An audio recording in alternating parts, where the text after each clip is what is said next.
colleagues, I rise to just claim another small step in the pandemic of racism with SCR 27. We all watched as Black and brown communities disproportionately were contracting and dying from COVID-19 virus. The overall questions were why, how? The common response was pre-existing conditions, diabetes, high blood pressure, heart disease, the gamut of conditions due to the lack of stable health care. So much so, the state of Michigan initiated a coronavirus racial disparities task force with leaders and elected officials to address this assessment. Addressing, when we say pre-existing condition, we are talking about one's history. Well, that evolves from the history of America and Black America and racism's impact on our Black and brown communities. Those communities all share common social and economic factors designed by systematic racism, social determinants of health already in place before this pandemic.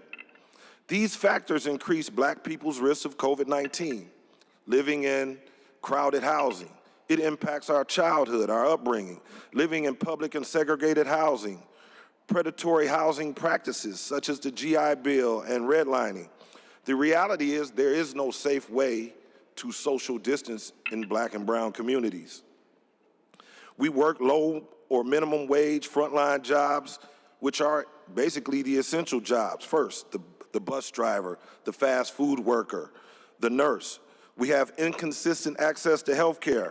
We either have no or public health insurance, a provider who dismisses us with implicit bias, little mental health or social service support, chronic health conditions from all forms of discriminatory policies that contribute to our neglected neighborhoods, pollution and lack of nutrition from no grocery stores and such. We are stressed daily just living in our Black skin.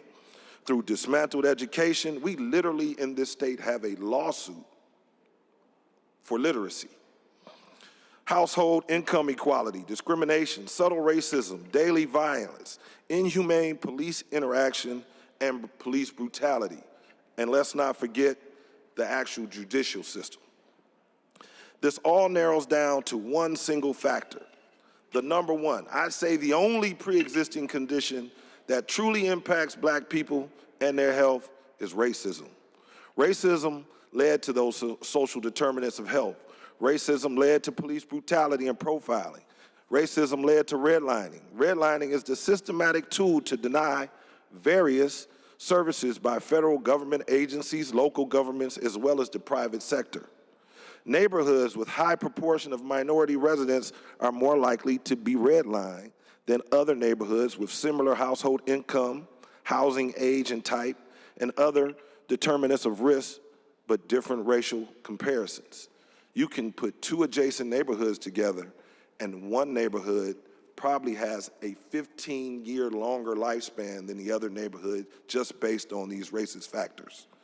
These communities are all undeniably where the COVID hotspots are.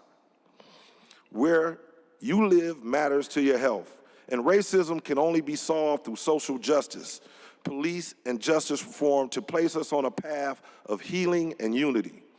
COVID put the world, America, and Michigan on pause to put racism and police brutality on trial publicly for the world to see what we have been detailing and expressing for generations.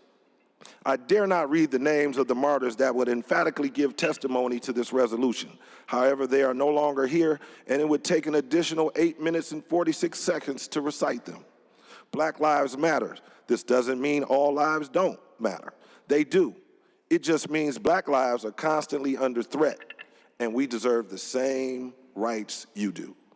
Michigan's top health official, Dr. Caldoun, stated that the use of data to show racism is a public health crisis. So help us address the public health pandemic of racism. Help us take on hate. SCR 27 should be passed unanimously, bicameral and bipartisan. Thank you.